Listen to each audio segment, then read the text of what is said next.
I want to send regards to my dear friends, wherever you are, from a wonderful city of Prague. I'm with the Rage trip, and they're traveling from Poland to Prague right now. I'm here waiting for them, and I have a few moments to share some thoughts with you.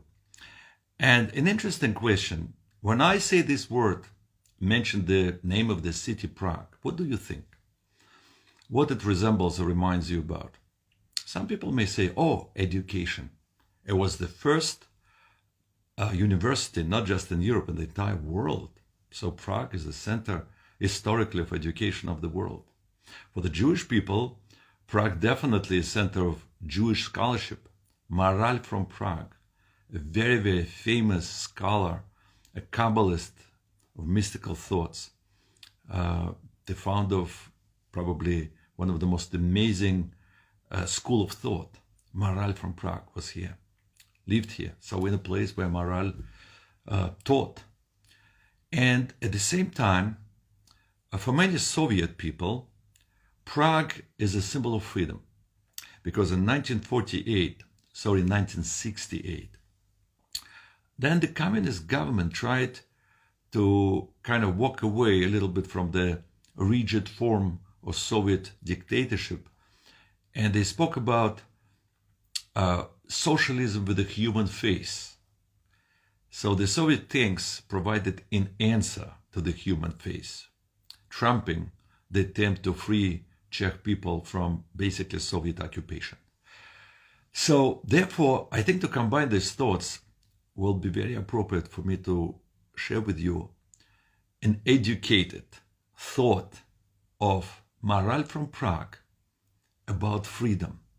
And that should be a message of a Prague Spring. This is the movement of freedom that in a way awakened the entire communist bloc that later on fell apart nevertheless. And therefore, even though the communist tanks kind of, destroyed at the time of 1968 the attempt to free Czech people, but nevertheless, as you see, in history, time flies. This republic is free today, and many Soviet republics actually, free as well. So may that be a message of freedom, not just in politics, but also we should gain our personal freedom as well. So, Maharal from Prague asks a wonderful, beautiful, and deep question, speaking to actually our own freedoms. Asking, on an upcoming holiday of Purim, we're going to be saying very strange statement. We're going to be doing something very strange. There is a Jewish law, custom, to drink a little bit, at least a little bit, not too much, in order not to understand the difference between Baruch Mordechai, a Mordechai, a leader of Jewish people who saved the Jewish people from the danger of genocide. So he should be blessed. But the one who wanted to commit genocide, a horrible Haman, should be cursed. Arur Haman. So the Gemara, the Talmud, the Jewish law says, you should not see the difference between these two. One should be blessed, another should be cursed. You should not see the difference. Why not? Well, on the surface, if you know the story, it is because the very attempts of evil Haman to destroy us, not to allow us or to prevent us from returning back to our homeland in Israel and rebuilding the temple, everything turned around, and his very attempts turned around to allow us, empower us to do exactly what we wanted to do. And without him doing what he wanted to do, we would not able to achieve our goals. In other words, the evil is part of a greater plan. And even though we complain when we see it, later on we look around and we say, especially look back retrospectively and say, wow, that was part of the plan. I really needed to go through it. I needed to become stronger. Yes. So the lesson that Maharal gives us is when you see something good, of course, appreciate it. But even when you see something bad, you can say to yourself, so why am I seeing this bad? What can I learn from it? That is your freedom of choice. You can rise against communist occupation, spring 1968, rebellion of Prague. You can stand up to someone who embarrasses somebody else. when Hashem hides his presence and gives you an opportunity to do what you need to do. Don't ask where was Hashem. Hashem hides himself because he wants you to be a partner, because he wants you not to be a robot, because he kind of creates darkness in his world, because he wants you to emerge as a leader, as a creator of your own life, of human history. Because if Hashem's presence would be obvious, then you would be blinded, and I would be blind. We all would be blinded. We become robots by the bright light of Hashem's presence. Therefore, the very word world in Hebrew, olam, comes from ta'aluma, or hidden. Hashem hides himself in this world. And you ask, why? Why don't see Hashem? Because Hashem wants to see you. And Hashem wants you to execute your freedom of choice. And when you see something good, appreciate it and be inspired and do more good.